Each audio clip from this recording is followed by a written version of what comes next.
Welcome to episode 23 of my podcast, The View from the Crow's Nest. Thank you very much for tuning in. Today's episode is going to be quite a relatively short one.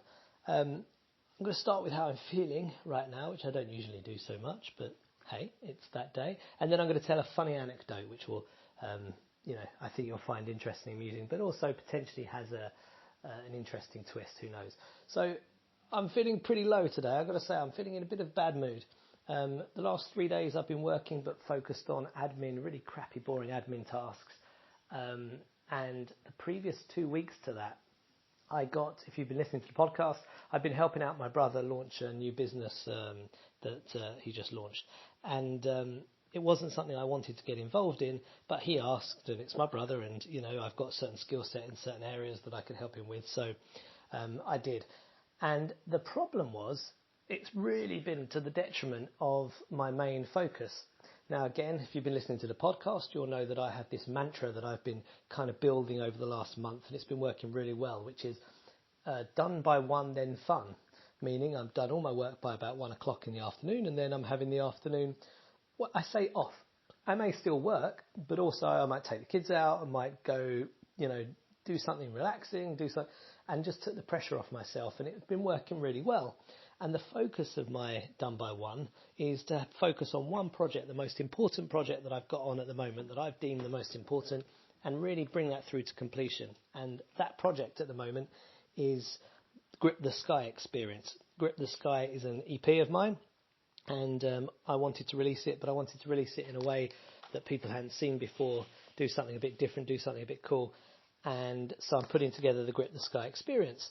And the problem is, having worked on my brother's project and been really kind of drafted into that, it's completely been to the detriment not only of my own Grip the Sky Experience, my own focus, but in also my Done by One then fun. I've been working the afternoons, the evenings, and so I realised that when my wife pointed this out to me, it's a very obvious one, but I needed her to point it out to me previously, but now I recognise it. If I haven't worked on something important and felt like I've moved forward with something, even if I've been really busy and got things done, then I start to get a bit cranky after a few weeks, especially if I haven't done anything creative, if I haven't written songs, written music, worked on a screenplay or a story, or done anything kind of from the creative area. And so I recognise that I'm feeling a bit blue, I'm feeling a bit low, and so this week coming, I'm really going to redouble my focus back to my project, Grip the Sky Experience, which is really nearly finished. There's more I could do with it, but I want to get it out there. So I will finish it this week. I had budgeted 2 weeks for it. It's now going to be in 4 weeks. But, that's where I am at with it. It's very nearly done. In fact, if you go to gripthesky.com, you won't see much because it's a holding page, but you can fill in your name and email if you wish to be notified as soon as it's live and ready for your enjoyment. So that's going to be my focus tomorrow. Also, I am doing, for the first time in my life, I have a personal trainer I'm starting with tomorrow morning. I've always trained in martial arts, principally in the last 10 plus years, traditional Chinese martial arts, and in the last year I've not really done too much. I've been a bit sporadic, but I'm pretty good at kind of training myself when I have time, but I realised I wasn't making time for it, and my health isn't where I want it to be. I mean, my health is fine, but I want to be more fit and in shape, etc. So I'm starting with a guy tomorrow, so I will report back on that, but I'm sure that'll be fun. 8:30 tomorrow my time, so let's see how that goes. But the funny anecdote that I wanted to share with you is this funny story that happened on Twitter in the last couple of days. So a couple of nights ago I watched Justice League, DC Films Justice League, with Ben Affleck and what have you. And I can sum it up in one word: shit. It really was crap, absolute crap. And it really infuriates me. I love film. I intend to make films. I've written my first, as you may well know, I've finished the first draft of my first screenplay. I've got quite a lot more screenplays to work on and a few other things on the fire. And I'm going to be progressing much more with my writing over the time ahead, and then intending to direct and start directing films as well. And so it really irritates me when I watch a film which is done badly. And by badly, I mean principally when the plot is poor. It's either full of holes or it's unimaginative, because I just think that's completely lazy shit work. And the thing is, film is made by hundreds, if not thousands of people, and it's very much a team collaborative effort, but you can only work with what you've got. And I really do blame the writer in a lot of these occasions. I know it does get changed by the director and it gets changed again by the editor. A story is told 3 times, but nonetheless, Justice League, if you've seen it, is literally just a really poor copy of Marvel's like Avengers. It's like they just rob the same ideas, alien villain who's going to come down and destroy the planet, check. Objects that need to be put together to have enough energy to destroy the planet, check. It's just poor, really poor. So I went onto Twitter after I watched it, and I typed in, at Justice League, and I saw the blue verified badge for the profile, and I hit that, and I said equals shit league, which was obviously childish, but still accurate. And then I proceeded to put a couple of points as to why I felt that it was a really poor effort. And amazingly, the next day, Justice League, and I thought, wow, it actually took time to actually reply. That's quite impressive. And the message was something along the lines of, sorry, bro, but we had nothing to do with that film. So I was like, whoa, what have I done here? So I checked their profile on Twitter, and they are blue verified badge. They are at Justice League, but they are nothing to do with the film. What they are is a 3-time Grammy award-winning production duo who's worked with people like Kanye and, real top heavy hitters. And I'm like, I just totally cussed these guys, and they're the wrong dudes.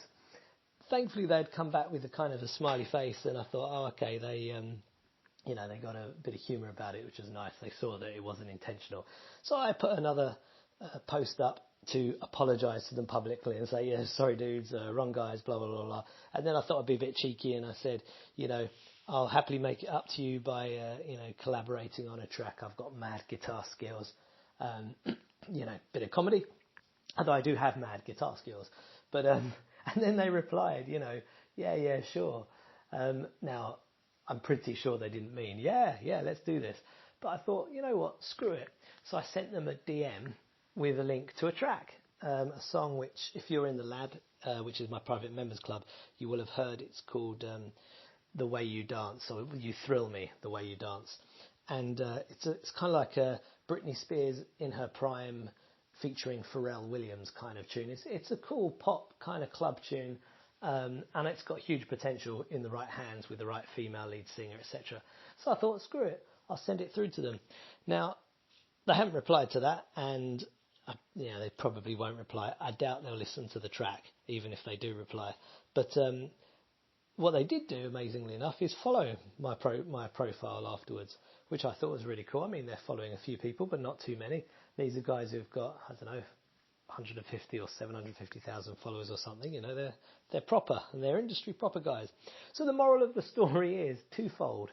One, be careful when you mention somebody on Twitter. Make sure it's the right person, especially if you're going to cuss them.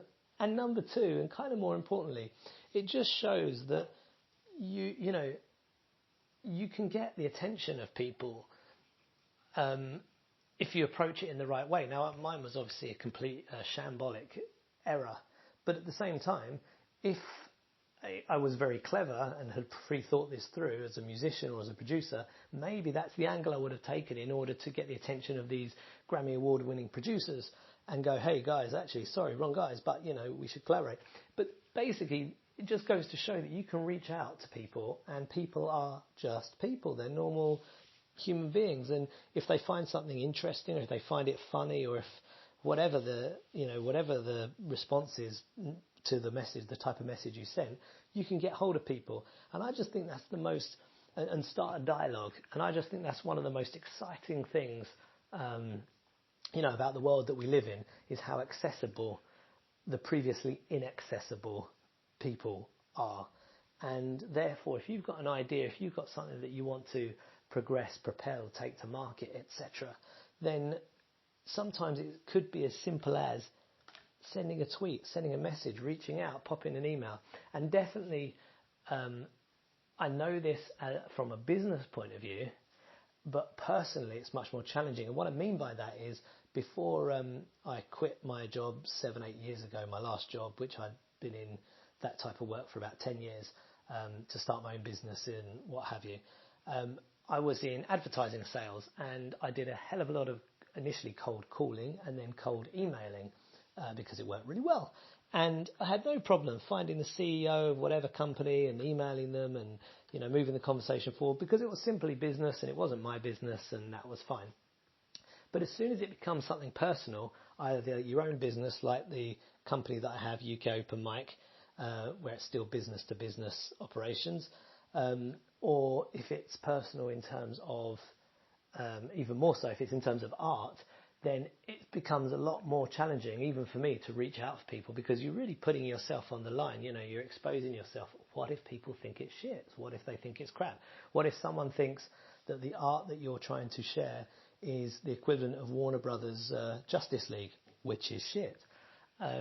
So I personally know that it's challenging, but at the same time, you have something like this happen, and you just realise and you remember to yourself, wait a minute, what's there to be scared of? So I've sent this track to these guys.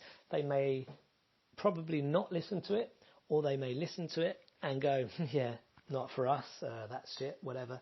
But actually, it doesn't matter. It really doesn't matter. I'm no worse off next week, if that's the case, than I was last week before I'd even heard of these guys. The flip side is, what if they liked it? What if they said, hey, you know what, there's something in this, or, we could put you in touch with blah, blah, blah. You never know where it can go. So the moral of this whole story, I guess, is, out of my total error of messaging the wrong people, regardless of wherever that goes, and it probably won't go anywhere, but they did follow me on Twitter, which I thought was nice. Maybe they'll end up listening to this podcast, in which case, sorry dudes, my bad. Seriously, let's work together. The moral of the story is, take a shot, put it out there, contact someone, see what happens, see where you get to. The worst that can happen is you're in exactly the same place where you started, but what's the best that can happen? That is the exciting part of the world that we live in. Thank you for listening to me on this little ranty podcast for today. If you want to come and say hello, and I would love you to, take a leaf out of the awesome @Justice League book and follow me on Twitter. But when I say follow, I actually really mean come over and say hello. You don't have to follow me, but do say hello. Tell me what you like about the podcast. Tell me what you don't like. Tell me what you'd like me to cover more of. Tell me what you'd like me to cover less of. Tell me anything you want. Ask me questions. I don't mind. Cuss me. Tell me my reviews of movies are shit. I'll have that conversation, and happily. But come and have a hello. Come and have a hello. Come and say hello. That's what I wanted to say. And on that wonderful note, I best get myself to bed, because, I've got to work out tomorrow morning at 8:30, and I'm not used to that. Rightio, guys. Thank you very much for listening. I will chat to you later. A toodle pip.